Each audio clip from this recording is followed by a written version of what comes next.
Good evening students.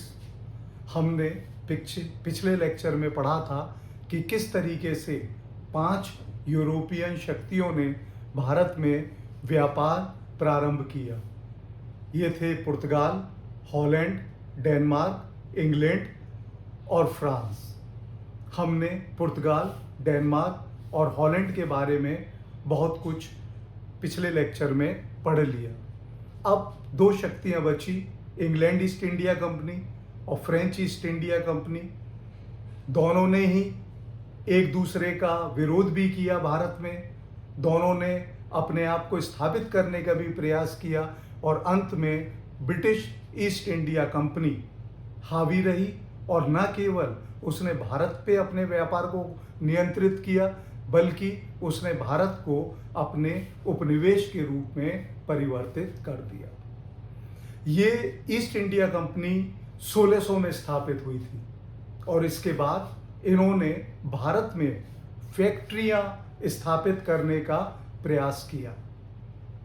इसके लिए इन्होंने 1608 में विलियम्स हॉकिंस को जहांगीर के दरबार में भेजा था, लेकिन उसको सफलता नहीं मिल पाई क्योंकि जहांगीर उस समय पुर्तगालियों से त्रस्त था। और इसका कारण यह है कि जो यूरोपियन पावर्स थी उनका अरब सागर में कंट्रोल था और मक्का मदीना की यात्रा के लिए जो यात्री जाते थे उनको परेशानी ना हो, इस बात को लेकर जहांगीर ने हॉकिंस से ये कहा था कि आप पुर्तगालियों के जो इंट्रीग्स हैं या जो षड्यंत्र हैं इनको अगर समाप्त करेंगे तो हम आपको फैक्ट्री बनाने की अनुमति देंगे। लेकिन तभी एक युद्ध हो जाता है, स्वाली का युद्ध, जिसका विवरण मैंने आपको पहले बता दिया है। और उस युद्ध में इंग्लैंड की जीत के साथ ही जहांगीर ने भारत में इंग्लैंड को, ईस्ट इंडिया कंपनी को फैक्ट्री बनाने की अनुमति दे दी।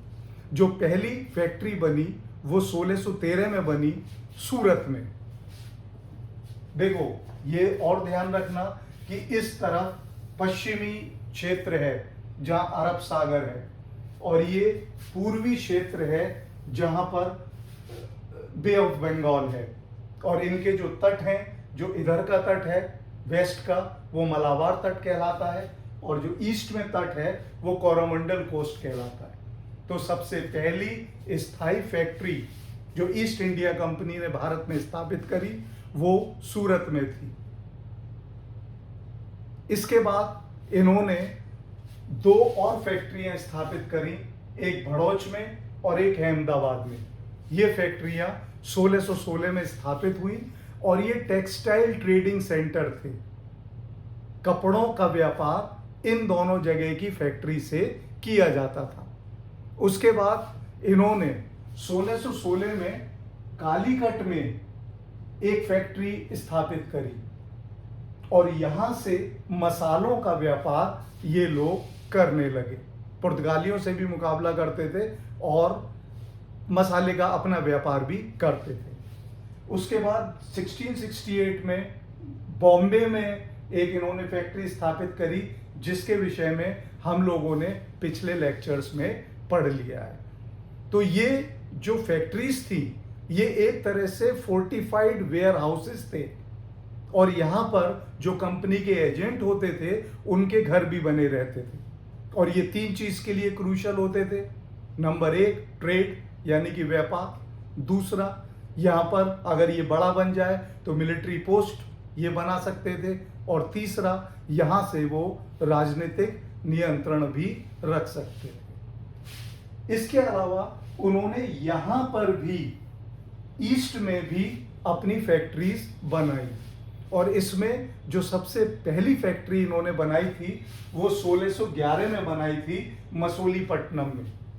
और एक बात ध्यान रखना कि भारतीय उपमहाद्वीप पर सबसे पहला जो टेम्परेरी फैक्ट्री इन्होंने बनाई थी वो मसूलीपट्टनम में बनाई थी, लेकिन जो सबसे पहली ईस्ट इंडिया कंपनी की स्थायी फैक्ट्री है वो सूरत में 1613 में बनी थी। इसके बाद 1626 में इन्होंने अरमा गांव, इस स्थान को भी एक फैक्ट्री बनाया जो मुसुलीपट्टम की पूरक थी, यानी कि उसकी जो पूर्ति है उसको वो इस फैक्ट्री से करने लगे। और उसके बाद इन्होंने 1639 में मद्रास में एक फैक्ट्री बनाई, वहां पर किलेबंदी थोड़ी बड़ी करी, फोर्ट सेंट जॉर्जेस कहलाया जाता है। फिर वहां पर इन्होंने फोर्ट सेंट डेविड भी बनाया था। तो इस तरीके से ये बराबर ईस्ट से भी व्यापार कर रहे थे। इसके बाद धीरे धीरे इन्होंने बीच के जो प्लेन्स हैं उसमें भी बढ़ना शुरू करा। इन्होंने एक आगरा में फैक्ट्री बनाई जो मुगलों की उस समय राजधानी थी। देखो आगे जब मैं आपको बताऊंगा कि उन्होंने इन फैक्ट्रीज को अंदर क्यों स्थापित किया। एक फैक्ट्री उन्होंने बुरहानपुर में बनाई जो इस समय महाराष्ट्र के बॉर्डर पे आता है और मध्य प्रदेश का एक सिटी है, बहुत इंपॉर्टेंट। इसके बाद जब ये इधर शुरू हुए तो इन्होंने सबसे पहले उड़ीसा में, जो वर्तमान उड़ीसा है, वहां पर हरिहरपुर और बालासोर जो महानदी के डेल्टा पे आता है, वहां पर 2 फैक्ट्रियां स्थापित करी। इसके बाद इन्होंने एक फैक्ट्री हुगली में स्थापित करी और बंगाल में ये पहली फैक्ट्री है जिसको ब्रिटिशर्स ने स्थापित किया था। इसके बाद एक और स्थान था कासिम बाजार। ये उस समय जो बंगाल नवाब की कैपिटल हुआ करती थी मुर्शिदाबाद, उसके पास स्थित था और यहां से ये सिल्क का ट्रेड करते थे, रेशम का व्यापार करते थे। इसके बाद इन्होंने ढाका में, जो इस समय बांग्लादेश की राजधानी है, वहां पर भी एक फैक्ट्री स्थापित करी जहां से ये मलमल का व्यापार करते थे और कपड़ों का व्यापार करते थे। उसके बाद सबसे बड़ा जो इनका एस्टेब्लिशमेंट रहा वो रहा कलकत्ता। एक व्यक्ति है जिनका नाम आपको ध्यान रखना पड़ेगा, जॉब चार्नोक।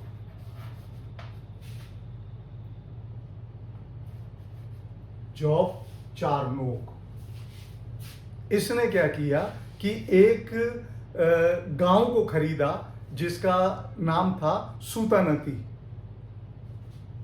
कालांतर में यहां पर 2 गांव और लिए गए जिसका एक नाम था कालीकता और एक नाम था गोविंदपुर। और इन तीनों गांवों को मिलाकर जो सेटलमेंट आगे बढ़ा वो कलकत्ता कहलाया और कलकत्ता में ही इन्होंने अपना सबसे बड़ा किला भी बनाया था, फोर्ट विलियम्स। अब तक ये माना जाता था कि जॉब चार्नोक कलकत्ता के फाउंडर हैं जिन्होंने 1690 में कलकत्ता स्थापित किया। लेकिन 2003 में एक कोर्ट का निर्णय आया, उसमें कहा गया कि भाई जॉब चार्नोक को इसका वो नहीं माना जा सकता फाउंडर, क्योंकि उसने केवल एक प्लेस को ही खरीदा था। बहरहाल, अच्छा, उसके अलावा इन्होंने 1620 में पटना में भी एक फैक्ट्री बनाई थी। 1621 में वो फैक्ट्री इन्हें बंद कर देनी पड़ी और फिर पुनः 1651 में इन्होंने इस फैक्ट्री को दोबारा से बनाया था। तो आप ये देखते हैं कि वेस्ट में, ईस्ट में और भारत में, इसमें इन्होंने अपनी फैक्ट्रीज का एक जाल बना दिया। अब प्रश्न ये आता है कि ब्रिटिश ईस्ट इंडिया कंपनी ये सब करने में कैसे सफल रही, जो पुर्तगाली नहीं कर पाए, हॉलैंड नहीं कर पाया, डेनमार्क नहीं कर पाया और फ्रांसीसी भी नहीं कर पाए। तो उन कारणों को जानना बहुत जरूरी है। इसमें सबसे बड़ा कारण ये था कि उस समय परिस्थितियां परिवर्तित होने लगी थी। मुगल्स, देखो इनका जो ये फैक्ट्रीज स्थापित करने वाला काल है ये मुगलों के समय से मैच करता है। मुगलों को हम 2 भागों में बांट सकते हैं, औरंगजेब तक ग्रेटर मुगल्स, यानी कि तब मुगल अपनी सत्ता को बढ़ाते जा रहे थे, और उसके बाद लेटर मुगल्स, जब मुगल की सत्ता का बहुत तेजी के साथ हनन होना शुरू हो गया। तो जब ईस्ट इंडिया कंपनी बनी 1600 में, उस समय अकबर शासन कर रहा था। उसने 1605 तक शासन किया। उसके बाद जब 1613 में सूरत की फैक्ट्री बनी तो उसका फरमान जहांगीर द्वारा दिया गया था, यानी कि तब भी मुगल्स बहुत स्ट्रांग थे। इसके बाद शाहजहां का भी समय आया और औरंगजेब का भी समय आया। मुगलों से कभी कभी ईस्ट इंडिया कंपनी को लड़ना भी पड़ा, आत्मसमर्पण भी करना पड़ा। तो ये स्थिति चलती रही। पर 1660 के बाद जब औरंगजेब की नीतियां एक तरह से वहां के भारत के नागरिकों के विरोध में जाने लगी, तब और शक्तियां अपना सिर उठाने लगी। तो एक ऐसा काल था, जिस तरीके से पुर्तगालियों को 1498 में एक ऐसा समय मिला था जब वो बहुत तेजी से अपना व्यापार विकसित कर सकते थे, उसी तरीके से ईस्ट इंडिया कंपनी ब्रिटेन को ये अधिकार धीरे धीरे मिलने लगा। दूसरा इनका पॉइंट ये है कि ये मिलिट्री के रूप में बहुत मजबूत थे। ये यूरोप में लड़ाइयाँ लड़ते रह रहे थे। वेस्ट में जो विज्ञान है वो बहुत तेजी से आगे बढ़ रहा था, वहाँ पर तकनीक का विकास हो रहा था। तो वो सारी तकनीकें वो यहाँ पर यूज़ कर रहे थे। इसके बाद एक और इम्पॉर्टेंट पॉइंट है, वो है फ्रेगमेंटेशन ऑफ इंडियन पावर। उन्होंने भारत में विघटनकारी शक्तियों के रूप में अपने को प्रदर्शित करना शुरू किया।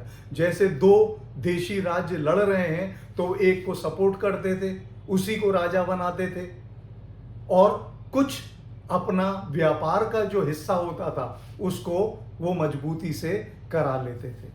आगे चल के जब हम पढ़ेंगे ट्रीटी ऑफ सब्सिडरी अलायंस, सहायक संधि, तब उसमें ये सारी चीज क्लियर होगी।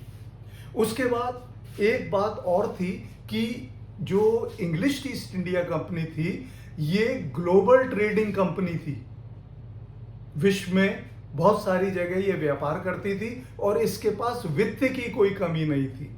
और जब आप फाइनेंशियली स्ट्रांग होते हैं तब आप मजबूती से अपनी नीतियां बना सकते हैं। और इसके ऊपर इनको गवर्नमेंट सपोर्ट मिलता था। सरकार ब्रिटेन की इसको कंपनी को सपोर्ट करती थी। इनके पास डिप्लोमेटिक स्किल थी जो बाकी जो यूरोपीय राष्ट्र भारत में आए उनके पास नहीं थी। आप देखते हैं कि जहांगीर के पास सूरत में फैक्ट्री बनाने के लिए विलियम हॉकिंस को भेजा गया था। एक ब्रिटेन ने थॉमस रो के रूप में, जिन्होंने एम्बेसी लिखी है, एक दूत भेजा गया था ताकि भारत में इंग्लैंड के हितों को सुरक्षित किया जाए। उसी तरीके से आगे भी आप पढ़ेंगे कि जब ये और शक्तियां थी उनसे कूटनीतिक के संबंध स्थापित करके रखते थे। फिर इन्होंने ये जान लिया कि और राज्यों के साथ वो भी एक शक्ति के रूप में बन सकते हैं, तो इन्होंने अपनी सैन्य शक्ति को बढ़ाया। और सैन्य शक्ति को बढ़ाने के लिए इन्होंने भारत में जो ऐसे समुदाय थे जिनके पास फाइटिंग स्किल थी, जो योद्धा वर्ग था, उन्होंने इन्हें अपनी मिलिट्री में नौकरी देना प्रारंभ कर दिया। तो ये सारी चीजें एक तरीका बनी कि ईस्ट इंडिया कंपनी आगे बढ़ने लगी। अब इसमें यहां पर करने से पहले साथ साथ हमें यह भी जानना है कि उस समय भारत में क्या स्थिति थी। औरंगजेब के शासन काल से भारत एकीकृत शासन में नहीं रहा और धीरे धीरे बहुत सारी शक्तियां उभर कर सामने आने लगी। इसमें सबसे पहले जो थे वो थे जाट, जो मथुरा और भरतपुर के आसपास रहते थे। औरंगजेब की नीतियों में मंदिर को तोड़ने का कंसेप्ट आ गया। वहां पर केशव राय का जो मंदिर है उसकी रेलिंग तोड़ दी गई और भी मंदिरों को ध्वस्त किया गया इनसे। इसके अलावा और बहुत सारे कारण थे। जजिया रीइंपोज कर दिया गया और इन सारे कारणों से यहाँ पर जो जाट वर्ग था वो सुलगने लगा और एक उन्हें लीडर मिला गोकुल के रूप में, जो एक वहां पर एक जगह तिलपत उसका जमींदार था और उसने 1669 में मुगलों के खिलाफ विद्रोह कर दिया और वो बहुत तगड़ा विद्रोह उनके द्वारा किया गया था। वो बात अलग है क्योंकि मुगल शक्ति बहुत मजबूत थी। इस विद्रोह को कुचल दिया गया, गोकुला को पकड़ लिया गया और आगरा में कोतवाली में उसको मृत्युदंड भी दे दिया गया और जाटों के ऊपर और अत्याचार बढ़ा दिए। इसके परिणाम स्वरूप 10 साल स्थिति नियंत्रण में रही, लेकिन एक और लीडर वहां पर उभर के आया, वो था ब्रजराज, उसके बाद राजा राम। इन लोगों ने ये समझ लिया कि हम जब तक सैन्य तरीकों में निपुण नहीं होंगे हम कुछ नहीं कर सकते। वो धीरे धीरे स्ट्रांग होने लगे और अब आप ये देखिए कि आगरा जो मुगलों की राजधानी रही थी और दिल्ली जो मुगलों की राजधानी है, उन दोनों के बीच का जो कनेक्शन है उसके दोनों तरफ जाटी थे और उन्होंने मुगलों को परेशान करना शुरू कर दिया। और कालांतर में एक भरतपुर में बहुत बढ़िया जाटों ने अपनी किंगडम बनाई और इनके बहुत प्रसिद्ध शासक भी हुए बदन सिंह, महाराजा सूरजमल, महाराजा जवाहर सिंह। तो एक जाट शक्ति बिल्कुल जो पुरानी राजधानी है और जो नई राजधानी है उसके बीच में पनप गई, तो ये मुगलों को कमजोर करने लगी। दूसरे जो एक कम्युनिटी और उभर के आई, एक धर्म और उभर के आया, वो थे सिख, जिनके संस्थापक थे गुरु नानक जी, जिन्होंने वो 1469 में उनका जन्म हुआ था। और आप ये देख लीजिएगा कि गुरु नानक जी से लेके और गुरु गोविंद सिंह तक जो 10 गुरु हैं, उसी गुरु रूप में बाबर से लेकर औरंगजेब तक हैं। उसके बाद मैं यहां पर केवल 5वें गुरु का भी जिक्र करना चाहूंगा, गुरु अर्जन देव, जिनके जहांगीर के साथ संपर्क बहुत खराब हो गए। दोनों के बीच में काफी विवाद हुआ और अल्टीमेटली एग्जीक्यूट कर दिया गया गुरु अर्जन देव को, और वहां से सिखों और मुगलों के बीच में खाई आ गई। उसके बाद 9th गुरु हुए गुरु तेग बहादुर। इन जाट्स के बारे में, सिख्स के बारे में, आगे मराठास आएंगे, इनके बारे में अलग अलग डिस्कस करेंगे, पर अभी हमें केवल ये समझना है ईस्ट इंडिया कंपनी के व्यू से कि वो क्या देख रही है और क्या भारत में हो रहा है। औरंगजेब ने उनको एग्जीक्यूट कराया तो ये शत्रुता और बढ़ गई, और जब औरंगजेब की डेथ हुई और बहादुर शाह फर्स्ट गद्दी पे बैठा तो बंदा बहादुर ने विद्रोह किया। तो ये और भी ये ऐसे रीजंस हैं जो धीरे धीरे मुगलों को कमजोर कर रहे हैं। उधर से एक तीसरी दक्षिण में शक्ति उभर के आई और वो थे मराठा, और उसमें महाराजा छत्रपति शिवाजी का नाम प्रमुखता से है, जिन्होंने औरंगजेब के साथ सीधी टक्कर ली और 1674 में उन्होंने रायगढ़ में अपने आप को छत्रपति या सम्राट घोषित कर दिया। ये सारी चीजें भी होने लगी। उसके बाद जो बरेली का आसपास का क्षेत्र है वहां पर रुहेला थे, और वो रुहेला स्ट्रांग होने लगे और उन्होंने अपनी वहां पर किंगडम कार्व कर ली 1721 के आसपास। यानी कि ये जो किंगडमें बन रही हैं इससे ये कमजोर हो रहे हैं। इसमें एक रूलर थे जिन्होंने स्थापित किया था अली मोहम्मद खान। वैसे ये कन्वर्टेड था, एक जाट था ये प्रेम सिंह, और उसने ये रुहेला वंश चलाया। उसके बाद यूपी में एक जगह है फर्रुखाबाद, वहां पर बंगाश पठान, उन्होंने 1714 में अपने आप को स्थापित किया। अच्छा, शिवाजी के बाद चीजें चलती रही थी, ये आगे भी बढ़ा, ये राजा राम ये रूल्स कम हुए, लेकिन बाद में एक मराठा कॉन्फेडरेसी बन गई जिसने ना केवल मुगलों को कमजोर किया बल्कि उसने और शक्तियों को भी कमजोर किया। इनमें 4 प्रमुख थे, ग्वालियर के सिंधिया, इंदौर के होलकर, बड़ौदा के गायकवाड़ और नागपुर के भोंसले, ये सारी चीजें होने लगी। तो ये जो राज्य थे, इसके बाद दो बहुत इंपॉर्टेंट और राज्य बने जो मुगलों के सूबेदारों ने ही बना दी। इसमें बहुत इंपॉर्टेंट है अवध। अवध को फाउंड किया था एक सादात खान ने, जिसको बुरहान उल मुल्क के नाम से भी जाना जाता है। 1722 में इसने अवध राज्य की स्थापना करी। उस समय इसकी कैपिटल फैजाबाद थी, जो अयोध्या के पास है। कालांतर में अवध जो है, हम लखनऊ या उसके आसपास के क्षेत्र को मानते हैं, लेकिन जब अवध की कैपिटल थी दैट वाज फैजाबाद। इसके बाद दक्षिण में एक और व्यक्ति या डायनेस्टी मशहूर हुई और वो थे निज़ाम। ये भी मुगलों के ही ऑफशूट थे। मीर कमरुद्दीन सिद्दीकी, जिसको निज़ामुल मुल्क के नाम से जाना जाता है, इसने निज़ामत वहाँ पर स्थापित करी और एक डायनेस्टी चलाई, आसफ जाही डायनेस्टी।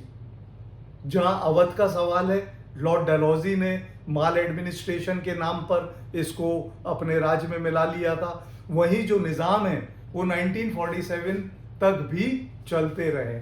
तो इस तरीके से हम देखते हैं कि भारत छोटे छोटे कई जो राष्ट्र हैं या जो छोटी छोटी शक्तियां हैं उनमें डिवाइडेड हो गया, और जिसका फायदा उठाना शुरू करा अंग्रेजों ने। उसके बाद उनको जो सीधा फायदा हो रहा था वो हो रहा था मुगलों के कमजोरी का। मुगल धीरे धीरे कमजोर हो रहे थे। औरंगजेब के समय में ये विघटन शुरू हो गया, लेकिन औरंगजेब के बाद बहुत तेजी के साथ विघटन हुआ। इसमें एक शासक जो औरंगजेब के पास गद्दी पर बैठा वो था बहादुर शाह फर्स्ट, जिसने 1707 से 1712 तक शासन किया। बस ये शासक ऐसा था जिसने, क्योंकि उस समय बहुत शक्ति मुगलों के पास थी, पर इसने धीरे धीरे अपने आप को विघटन की तरफ लाना शुरू कर दिया। और यही कारण था कि इसको शाह बेखबर के नाम से जानते थे, कि ऐसा बादशाह जो बेखबर है। बंदा बहादुर का विद्रोह जो हुआ था वो इसी के समय में हुआ था। उसके बाद एक बहुत इंपॉर्टेंट लेटर मुगल शासक है जिसका नाम है फर्रुखसियार।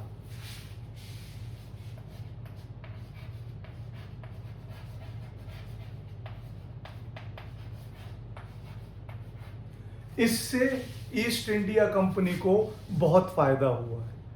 ये 1713 से लेके 1719 तक मुगल बादशाह था।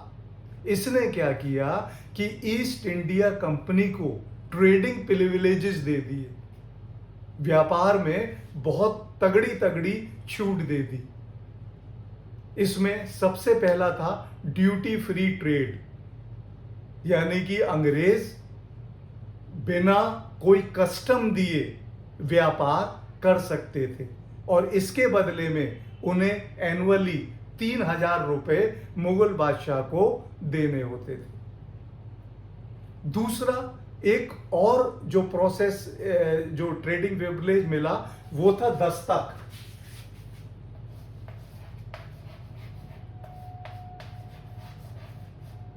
ये एक तरह से पास होता था। जब सामान, व्यापारिक सामान को एक स्थान से दूसरे स्थान को ले जाया जाता था, तो वो जो पास था, दस्तक दिखा के वो अपना सामान भारतवर्ष में या बाहर कहीं भी ले जा सकते थे। लेकिन अब क्या हो रहा था कि ये था ईस्ट इंडिया कंपनी के लिए। तो ईस्ट इंडिया कंपनी के साथ साथ जो ब्रिटेन के कंपनी के एजेंट थे वो अपना व्यापार भी करते थे, और जब वो अपना व्यापार करते थे तो दस्तक उसी में ये यूज कर लेते थे, जिसका विरोध लोगों ने करना शुरू किया। आगे जो 1757 और 1764 में प्लासी और बक्सर के युद्ध के कारणों में हम जाएंगे, तब ये चीज स्पष्ट हो जाएगी। उसके बाद यही नहीं कि इन्होंने ये किया, इन्होंने सूरत में क्या किया कि ड्यूटी फ्री कर दिया। यानी कि ड्यूटी नहीं देनी है, उसके बदले में 10,000 रुपये सीधे वहां पर आ जाते थे मुगल बादशाह। अब ये हुआ कैसे? असल में फर्रुख सियार बीमार पड़ गया, तो एक सर्जन थे, स्कॉटिश सर्जन थे, जिनका नाम था विलियम हैमिल्टन। उन्होंने फर्रुख सियार का इलाज किया और उसे ठीक कर दिया, जिसके बदले में फर्रुख सियार ने ऐसे प्रिविलेजेस दिए कि भारत धीरे धीरे ईस्ट इंडिया कंपनी की गिरफ्त में आता चला गया। अब मुगलों का पतन चल रहा है। लेटर मुगल्स एक के बाद एक कमजोर शासक होते जा रहे हैं। इसमें एक इंपॉर्टेंट शासक आया, मोहम्मद शाह। वो कुछ करता ही नहीं था, केवल एंटरटेन में रहता था, और यही कारण था कि उसको मोहम्मद शाह रंगीला के नाम से जाना जाता था। और मोहम्मद शाह रंगीला के समय में सबसे इंपॉर्टेंट चीज हुई है, वो हुआ है नादिर शाह का इन्वेजन। ये फारस का शाह था जिसने 1739 में दिल्ली को न केवल लूटा बल्कि पूरी तरीके से उसने काट दिया, और सारा कुछ वो लेके लूट के चला गया। मयूर सिंहासन, जो जितनी दौलत मुगलों के पास थी उनमें से बहुत कुछ जो है ये नादिर शाह लेकर चला गया। इस मोहम्मद शाह रंगीला दूसरा ऐसा मुगल शासक है जिसने अकबर के बाद फतेहपुर सीकरी को अपनी राजधानी बनाया था। इसके बाद एक आया अहमद शाह बहादुर। ठीक है, इस अहमद शाह बहादुर के बाद जो है एक आलमगीर सेकंड आया है। और आलमगीर सेकंड को आपको इसलिए याद रखना है क्योंकि जब प्लासी का युद्ध लड़ा गया है 1757 में, तो उस समय मुगल शासक आलमगीर सेकंड है। उसके बाद एक और इंपॉर्टेंट आपको शासक याद रखना है, शाह आलम सेकंड। वो कहते थे the kingdom of Shah Alam from Delhi to Palam, यानी कि इतना सिमट कर मुगलों का शासक रह गया था। अब जब बक्सर का युद्ध हुआ तो ये शाह आलम सेकंड एक पार्टी था। जब बक्सर का युद्ध हारा गया तो उसमें शाह आलम भी हारे हुए में आए 1764 में। तो ईस्ट इंडिया कंपनी ने अब क्या किया कि इसको पेंशनर बना दिया। तो शाह आलम सेकंड पहला ऐसा मुगल शासक है जो पेंशनर हो गया या पेंशन याफ्ता हो गया ईस्ट इंडिया कंपनी का, और इसको 26 लाख रुपए एनुअल ट्रिब्यूट यानी कि एनुअल ट्रिब्यूट हर साल इसको मिलते थे। ठीक, लेकिन इसके बदले में ईस्ट इंडिया कंपनी ने क्या किया, उन्होंने बंगाल, बिहार और उड़ीसा यहाँ के जो रेवेन्यू राइट्स हैं या जो दीवानी राइट्स हैं वो ले लिए। इसके बाद एक और, मतलब मुगलों का अब तो दिल्ली से पालम तक रह गया। इसके बाद एक और शासक आया, अकबर शाह सेकंड। ये केवल टाइट्यूलर एम्परर रह गए, केवल संकेतात्मक रह गए, और ब्रिटेन इनको प्रोटेक्शन देने लगा। इनकी पेंशन और कम कर दी गई। इनकी पेंशन 60,000 रुपये महीना थी, यानी कि कितना हो गया, 7 लाख कुछ हजार रुपए सालाना। तो 60,000 रुपये इन्हें मिलता था। ठीक है, और इनके पास जो छोड़ा गया था क्षेत्र कि तुम रूल करो, वो था दिल्ली का किला। और एक चीज और करी गई कि ईस्ट इंडिया कंपनी ने अभी तक जो टकसाल में सिक्के मुगल बादशाह के नाम से खोदे जाते थे, बनाए जाते थे, उसको समाप्त कर दिया। तो अकबर शाह सेकंड के समय में अब सिक्के ढालने का राइट मुगलों से चला गया। उसके बाद लास्ट जो मुगल रूलर है वो है बहादुर शाह सेकंड। ये बहुत बड़ा उर्दू का पोएट भी था इसलिए, और ये जफर नाम से उर्दू की कविताएं लिखता था। इनकी पेंशन जो थी वो 1 लाख एनुअली थी। ठीक है, अब मतलब पेंशन भी कम हो गई। इसके बाद क्या हुआ कि जो 1857 की क्रांति हुई है उसमें बहादुर शाह जफर को सबसे बड़ा नेता माना गया कि इसने इंग्लैंड का विरोध किया है और अल्टीमेटली बहादुर शाह जफर को एक्साइल में रंगून भेज दिया गया और वो रंगून ही रहा और 1862 में उसकी मृत्यु हुई। यह मैंने तुम्हें लेटर मुगल्स इसलिए बता दिए कि चूंकि मुगल की जब अथॉरिटी है तो सारे फरमान मुगलों से जारी हो रहे हैं।